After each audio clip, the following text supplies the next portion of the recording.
Number 5, Rahul Gandhi ने बदल दिया हरियाणा का चुनाव। हरियाणा के अंदर फिजा तो बदल दी है राहुल गांधी ने और एक अलग दिशा दे दी है। भारतीय जनता पार्टी की जड़ें खोद डाली है राहुल गांधी ने, इस चीज से इंकार नहीं किया जा सकता। अब आरएसएस और भाजपा के लिए वहां अपनी जड़ें जमा पाना इतना आसान नहीं होगा। वह जो भ्रम था ना लोगों का, वह भ्रम टूट गया और लोगों ने आरएसएस और भाजपा दोनों को पहचान लिया है। भाजपा के गढ़ में राहुल गांधी दहाड़ रहे हैं और वहां जन समर्थन मिल रहा है उन्हें लाखों की संख्या में। सोचिए, भाजपा का गढ़ है, वह वोटर कभी इधर उधर नहीं हुए, उसके गढ़ में जो भाजपाई थे वोटर, वह राहुल के साथ खड़े हो गए। इसे कहते हैं नहले पे दाला, इसी को कहते हैं परिवर्तन, इसी को कहते हैं तूफान आ गया। ऐसे नरेंद्र मोदी और अमित शाह और मनोहर लाल खट्टर ने बहुत बेवकूफ बनाने की कोशिश की इस चुनाव के अंदर, लेकिन यह लोग गांव में ढूक नहीं पाए। प्रधानमंत्री को एक रैली अपनी स्थगित करनी पड़ गई, अमित शाह को रैली बीच में छोड़ के आना पड़ गया, मनोहर लाल खट्टर एक रैली नहीं कर पाए, वो लुककर घरों में बैठ करके चर्चा करते हैं 10 लोगों को बैठा करके। और अब तो भाजपाइयों के 50 लोगों को बुलाता है तो वह भी कुर्सियां खाली रहती है, 50 लोग नहीं पहुंच रहे। यह हालात हो गई है भाजपा के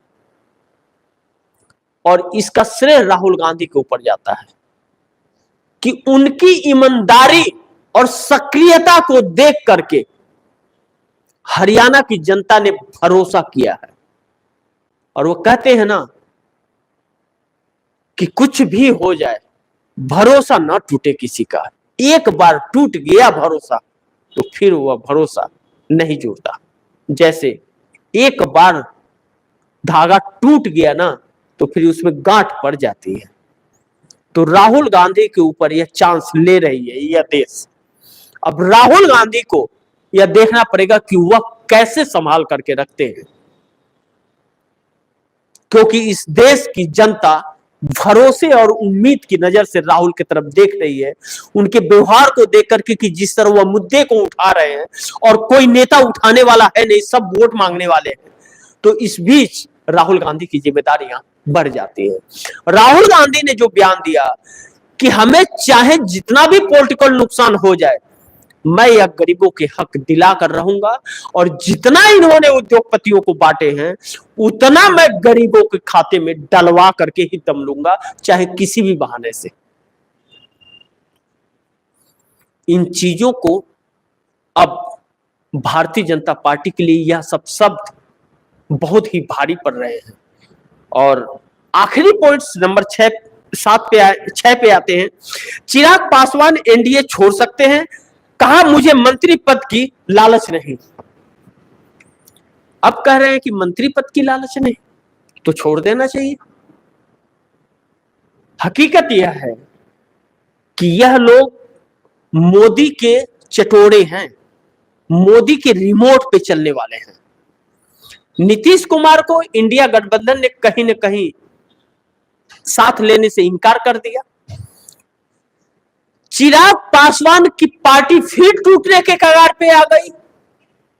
दिल्ली बुला के तलब जो किया अमित शाह ने और धमकाया कि जेल में डलवा दूंगा, और चिराग पासवान के खिलाफ जो एफआईआर हुआ और हाई कोर्ट, सुप्रीम कोर्ट और चुनाव आयोग में जो एफआईआर दर्ज किए गए, एप्लीकेशन दिए गए इनकी सदस्यता रद्द करने को लेकर के, चिराग पासवान डरे हुए से व्यक्ति हैं और वह नरेंद्र मोदी को कहीं न कहीं फायदा पहुंचाने के लिए यह षड्यंत्र दिखा रहे हैं, लोगों को बेवकूफ बनाने के लिए कि हम मंत्री पद छोड़ सकते हैं अगर आरक्षण समाप्त करने की कोई किसी ने बात की तो। आरक्षण दे ही कहां रहा है कोई कि समाप्त करेगा?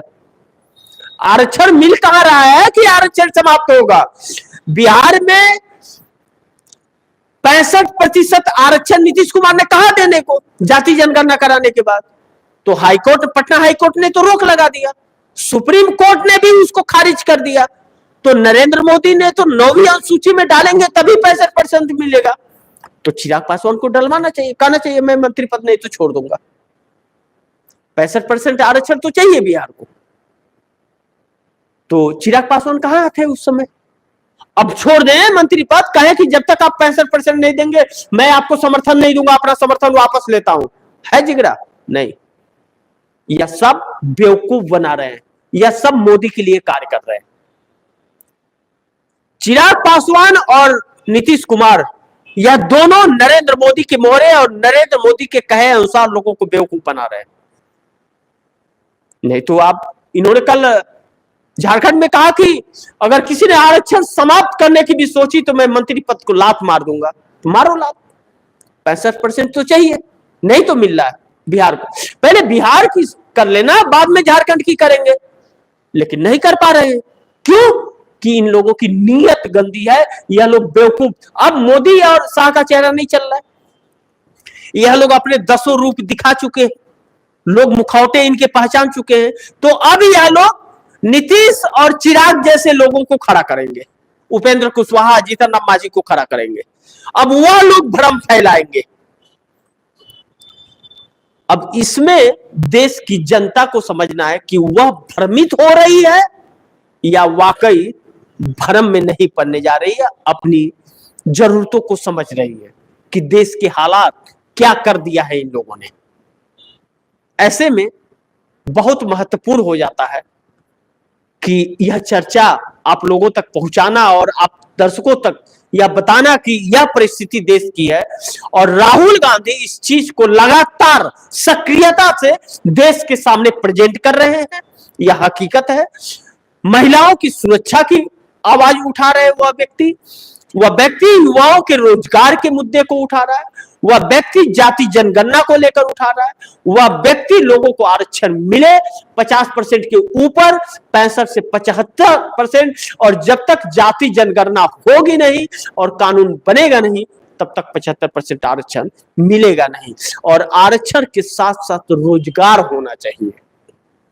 आरक्षण आपको 100% दे दें और रोजगार दे ही नहीं, वैकेंसी नहीं हमारे पास, संस्थाएं ही नहीं जिसमें काम देंगे आपको, तो वो आरक्षण रह के क्या करेगा?